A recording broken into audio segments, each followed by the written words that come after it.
Let's return now to the big news nationally, the signing of the Puk Defence Treaty between Australia and PNG. Former Home Affairs Secretary Mike Pezzullo joins me live in the studio. What do you make of this? It is a big move, the first treaty-level alliance in 7 decades. Kieran, great to be on the show with you. This is one of the most significant strategic developments that we've seen in recent years.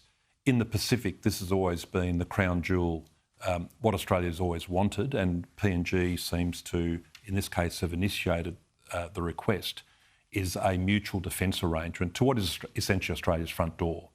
Any attack on Australia is likely to impact PNG.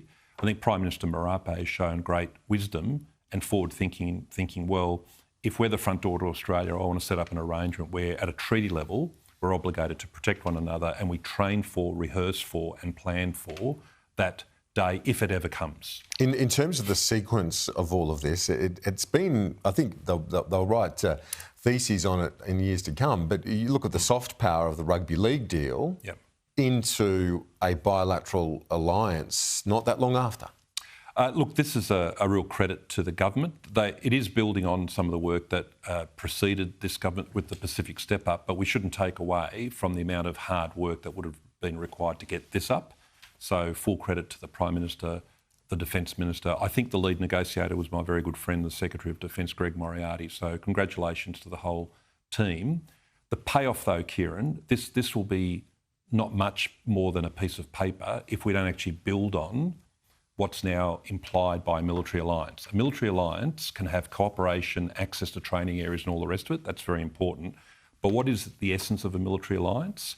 It's joint command and control, agreed missions, roles and tasks, what we would do in the event of certain contingencies, and also, ultimately, agreed war plans. In other words, contingency plans about how we would fight side by side in the low likelihood that military conflict was to break out and impact one or both of us. It's taken a long time to get to this third alliance for Australia. Do you think it will be that long again? Because already Pat Conroy was on the program sitting where you are now just a few minutes ago on the show saying he's open-minded to another treaty-level alliance with the likes of Fiji, for example.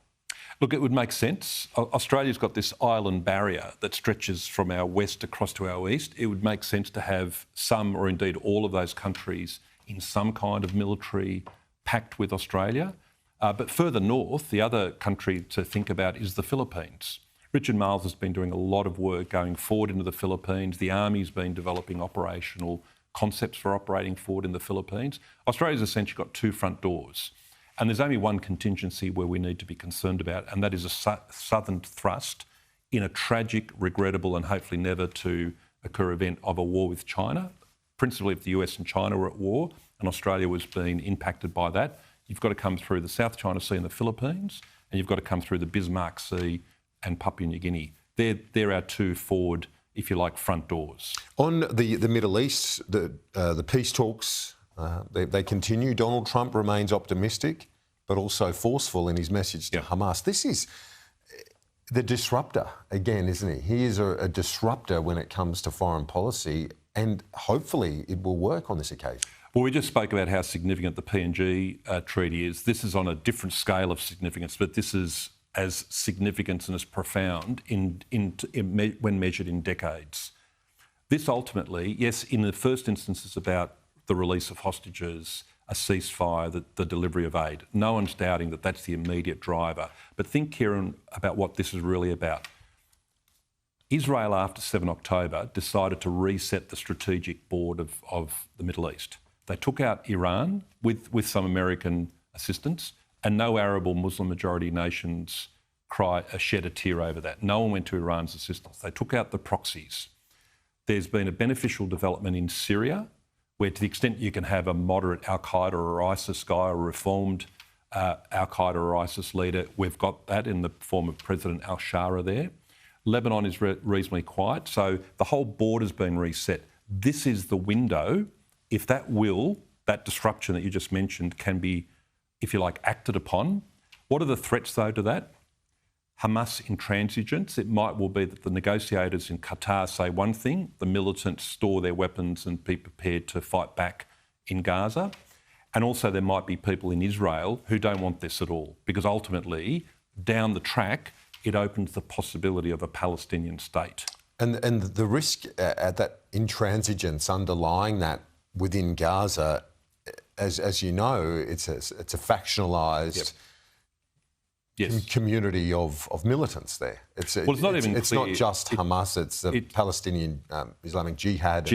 So in terms of giving up their arms, it's also not just against Israel that you've got to have, that they would be thinking, we've got to keep our guns. Well, it's not even clear what command and control and authority the Hamas military leadership exercises over each of the individual units and formations.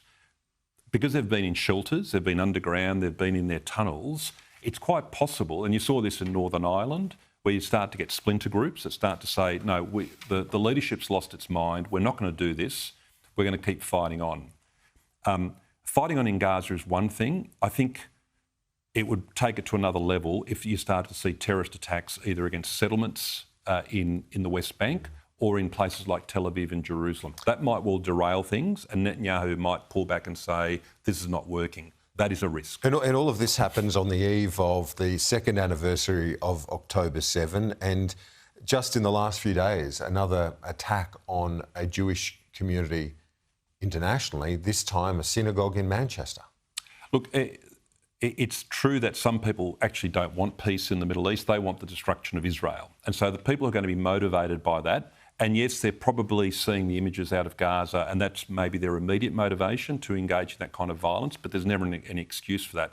I just think, regrettably, you've started to see anti-Semitism take root in a number of countries, Australia included, where it doesn't matter what happens in the Middle East, people will want to attack Jews for reasons to do with basic racial and religious hatred.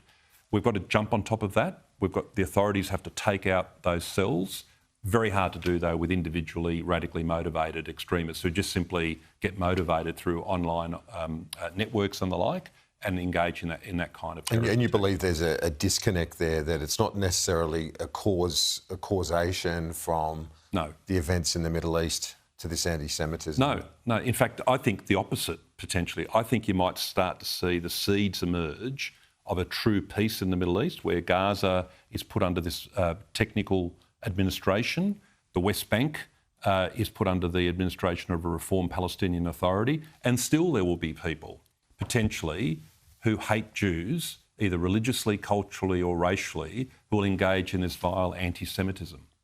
Mike Pezzullo, great to get your insights as always. Thank you very much for joining us.